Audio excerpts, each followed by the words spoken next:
Hey guys, Samurai here, back again with another episode of the Pokemon Sword and Shield series, Champions Road. In the last episode, Ash, Chase, and Elane just got finished with their gym battle against Piers, the 7th gym leader. Now they're on their way to leave Spikemuth, but they bump into Lucas and Hop. Lucas and Hop didn't get to do their gym battle yet, as Piers wanted a break after doing 3 consecutive gym battles. Ash challenges Lucas to a battle. Lucas still wanting to do a couple more bits of training as he saw how strong Piers was against Ash, expertly obliges. In fact, Ash wants to test out Inteleon's new skills and his new signature move, Snipe Shot. Just as they're about to get underway with the battle, this is when Marnie comes up, clearly out of breath and kind of exhausted. She comes in screaming at Lucas. Lucas is incredibly speechless by this event as he has no idea why Marnie is screaming at him.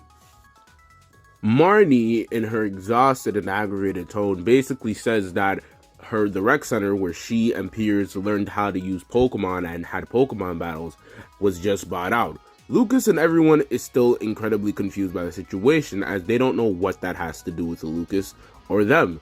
This is when she explains that the people who bought it were the Masterson Corporation.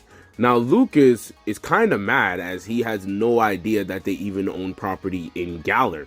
In fact, he's so mad that he ends up calling someone on the phone. They end up having a conversation, and that conversation eventually turns into an argument.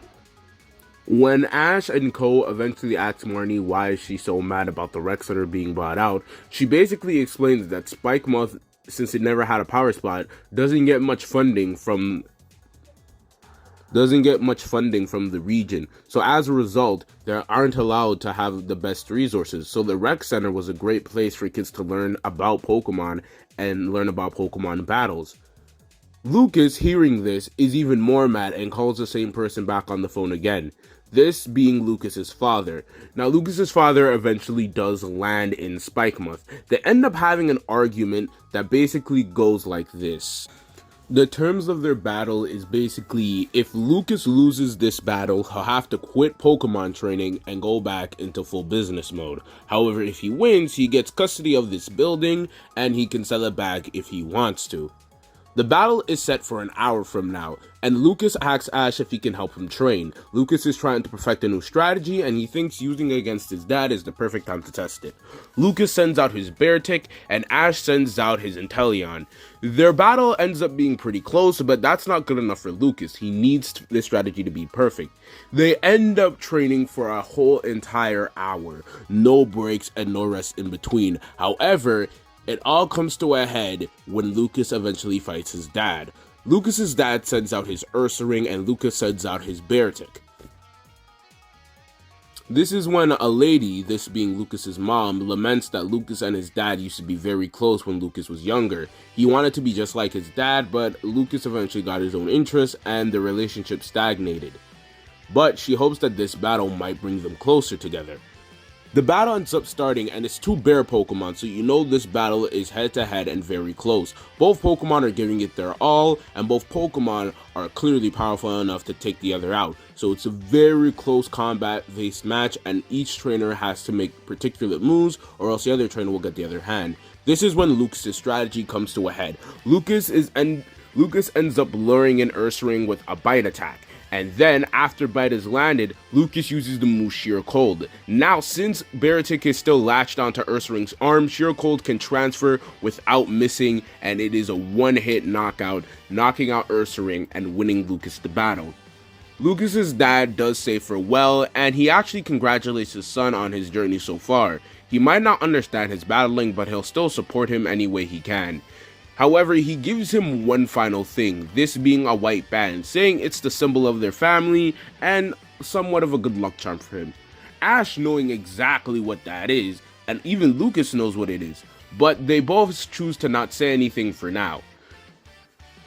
Lucas ends up selling the place back, and all's well that ends well. The group, being Ash, Chase, and Elane, eventually leave Spikemuth as Marnie wants to stay here in Spikemuth for a bit and train with her brother and with Lucas and Hop. They end up going a bit of ways to Hammerlocke. This is when we can cut to Rose and a stranger, the stranger being AZ. Rose and AZ are having a discussion, more of a heated argument. AZ questioning why would Rose need Calyrex. People from Galar, at least the big cities of Galar, haven't come to the Crown Tundra in eons, ages even. Rose basically says that he needs it for Galar's future. AZ inquires to what future he wants for Galar. He says he wants a future that is a paradise, remembering that when he was a kid, his dad died in a mining accident, and he wants no other kid to go through that. He wants there to be limitless energy in the world, and especially for Galar. AZ dismissing the idea as there's no such thing as limitless energy. This is when Rose says that the Dynamax energy has been a massive source of energy for Galar for ages, but it's running out. He says that in 100 years or so, they won't have any Dynamax energy left, and that the region will become a shell of what it once was. But he says that with his plan, they can make a limitless amount of Galar of power spots and infinite Dynamax energy.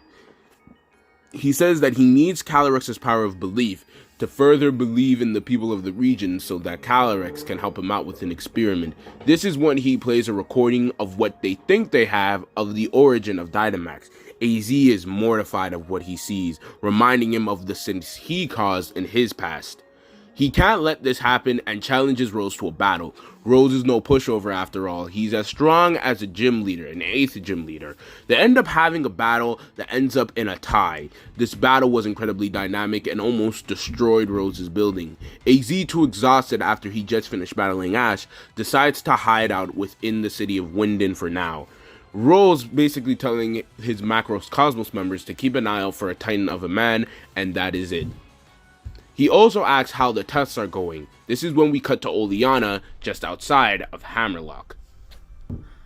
Oleana basically laments that the test is going incredibly well, that the power spot is reacting positively and everything's going according to plan. All they need is the Origins Pokemon's DNA to stabilize it. They end up testing it on Oleana's Garbodor, and Oleana's Garbodor with a Gigantamax bolt from the power spot goes crazy. It starts destroying everything, and the Macros Cosmos members are taken out of commission. It's only Oleana. Luckily, Ash, Chase, and Elane happen to be in the situation at the right time in the right place to help her out with this predicament. They end up having a raid battle. Ash sending out his Corviknight, which can G-Max, Chase sending out his Piplup, Elane sending out Eevee, and this is when Oleana sends out one of her other Pokemon, being Salazzle. The battle is incredibly hard and gritty due to Garbodor's obnoxiously high power level, but they end up managing to beat it, and Oleana ends up returning it to its Pokeball. Oleana makes up a story about how a Gigantamax bolt came out of the air and struck her Garbodor as they were doing some training. The group, of course, believe it, and they ask Oleana how the league preparations are going. She congratulates them on coming far in the league and helping out the chairman as much as possible. She actually knows that Ash was the one to catch the Sandaconda and thanks him once again for that incident, saying that they are working at their absolute hardest to get this Gigantamax Bolts crisis out of control. They also informed them that they got another Gigantamax Bolt on an Ice Cube, and it hit it, causing the Ice Cube to go mad. She records this down and says that there's been multiple other Gigantamax Bolt sightings everywhere, so keep an eye out. Leon should be here to handle this situation in particular, as Garbodor did cause a bit of a panic, but Leon is busy at the moment. When Ash asks where Leon is, she says that Leon is off on some secret business that she can't disclose due to what Leon said. We can cut to where Leon and a gentleman wearing a blue suit named Swordward is about to capture the legendary Pokemon of Zacian, with Charizard and Aegislash doing the job. And we can cut to where Shieldbird and Peony are cornering a Zamazenta, and they have just caught it as well. And that's the episode, and that's the end of the episode. Let me know if you liked it. Remember to like, subscribe, and share, and Samurai out.